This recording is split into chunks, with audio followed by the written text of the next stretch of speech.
ಇಷ್ಟು ದಿನ ಬೆಳಗಾವಿ ಡಿಸಿಸಿ ಬ್ಯಾಂಕ್ನಲ್ಲಿ ಕತ್ತಿ ಮತ್ತು ಜೊಳ್ಳೆ ಕುಟುಂಬದ ಕಾದಾಟವೇ ಜೋರಾಗಿತ್ತು. ಇದೀಗ ಮತ್ತೆರಡು ಕುಟುಂಬಗಳು ಡಿಸಿಸಿ ಬ್ಯಾಂಕ್ಗೆ ಎಂಟ್ರಿ ಕೊಟ್ಟಿವೆ.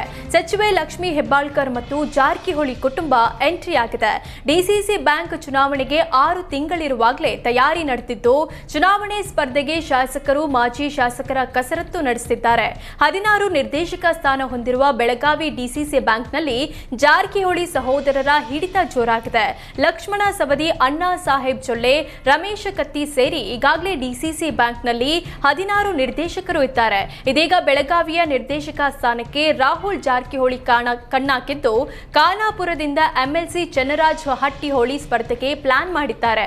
ಅತ್ತ ರಾಮದುರ್ಗದಿಂದ ಸಿಎಂ ಆಪ್ತ ಶಾಸಕ ಅಶೋಕ ಪಟ್ಟಣ ಸ್ಪರ್ಧೆಗೆ ಸಿದ್ಧತೆ ನಡೆಸಿದ್ರೆ, ಯರಗಟ್ಟಿಯಿಂದ ವಿಶ್ವಾಸ್ ವೈದ್ಯ, ಕಾಗವಾಡದಿಂದ ರಾಜು ಕಾಗೆ, ಚಿಕ್ಕೋಡಿಯಿಂದ ಗಣೇಶ ಹುಕ್ಕೇರಿ ಸ್ಪರ್ಧೆಗೆ ಮಹಾ ಕಸರತ್ತು ನಡೆಸುತ್ತಿದ್ದಾರೆ.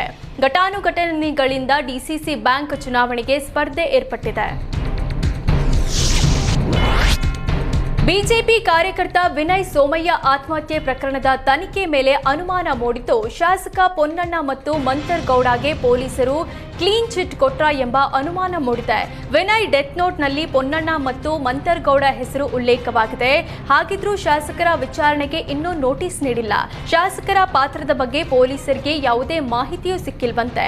ಈ ಹಿನ್ನೆಲೆ ಪೊಲೀಸರು ಶಾಸಕರಿಗೆ ಕ್ಲೀನ್ ಚಿಟ್ ನೀಡಿದ್ರ ಎಂಬ ಅನುಮಾನ ಮೂಡಿದೆ. ಇನ್ನೊಂದೆಡೆ ವಿನಯ್ ವಿರುದ್ಧ ವಾಟ್ಸ್ಆಪ್ ಗ್ರೂಪ್ನಲ್ಲಿ ಕೆಟ್ಟ ಕಾಮೆಂಟ್ ಬಂದಿದ್ದು, ಆ ಕಾಮೆಂಟ್ಗಳಿಗೆ ಮನನೊಂದು ವಿನಯ್ ಆತ್ಮಹತ್ಯೆ ಮಾಡಿಕೊಂಡಿರುವ ಶಂಕೆಯೂ ಮೂಡಿದೆ. ಬೆಂಗಳೂರಿನ ವಿಜಯನಗರದಲ್ಲಿ ಫ್ಲೆಕ್ಸ್ ಬ್ಯಾನರ್ಗಳ ಅಬ್ಬರ ಜೋರಾಗಿದೆ. ನಗರದಲ್ಲಿ ಸಿಕ್ಕಲ್ಲಿ ಫ್ಲೆಕ್ಸ್ ಬ್ಯಾನರ್ಗಳನ್ನು ಹಾಕುವಂತಿಲ್ಲ, ಅದು ಕಾನೂನು ಬಾಹಿರ ಅಂತ ಹೈಕೋರ್ಟ್ ಈ ಮೊದಲೇ ಆದೇಶ ನೀಡಿದೆ. ಆದರೆ ಕೋರ್ಟ್ ಆದೇಶವನ್ನು ಧಿಕ್ಕರಿಸಿ ವಿಜಯನಗರದಲ್ಲಿ ಫ್ಲೆಕ್ಸ್ ಮತ್ತು ಬ್ಯಾನರ್ಗಳನ್ನು ಅಳವಡಿಸಲಾಗಿದೆ. ಮುಂದಿನ ವಾರ ಶಾಸಕ ಎಂ ಕೃಷ್ಣಪ್ಪ ಬರ್ತ್ಡೇ ಇದ್ದು, 1 ವಾರಕ್ಕೂ ಮೊದಲೇ ವಿಜಯನಗರದ ರಸ್ತೆಯಲ್ಲೂ ಫ್ಲೆಕ್ಸ್ ಬ್ಯಾನರ್ಗಳನ್ನು ಹಾಕಲಾಗಿದೆ. ಇದನ್ನೆಲ್ಲ ನೋಡಿಯೂ ನೋಡದಂತೆ ಬಿಬಿಎಂಪಿ ಕಮಿಷನರ್ ತುಷಾರ್ ಗಿರಿನಾಥ್ ಕಣ್ಮುಚ್ಚಿಕೊಳ್ತಿದ್ದಾರೆ. ಸಾರ್ವಜನಿಕರು ಕಿಡಿಕಾರಿದ್ದು, ವಿಜಯನಗರ, ಗೋವಿಂದರಾಜನಗರ ಶಾಸಕರ ವಿರುದ್ಧ ಆಕ್ರೋಶ ವ್ಯಕ್ತಪಡಿಸಿದ್ದಾರೆ.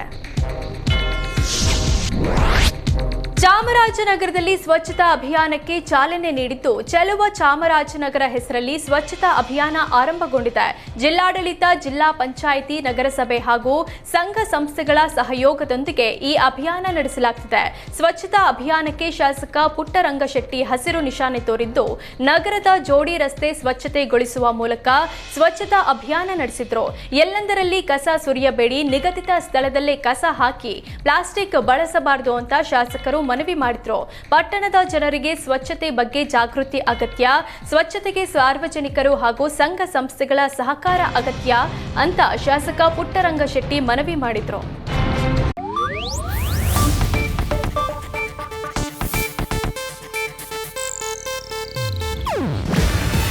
ಇದು ಏಷ್ಯಾನೆಟ್ ನ್ಯೂಸ್ ನೆಟ್ವರ್ಕ್ ಪ್ರಸ್ತುತಿ. ನೀವು ನೋಡ್ತಿದ್ದೀರಾ ಏಷ್ಯಾನೆಟ್ ಸುವರ್ಣ ನ್ಯೂಸ್.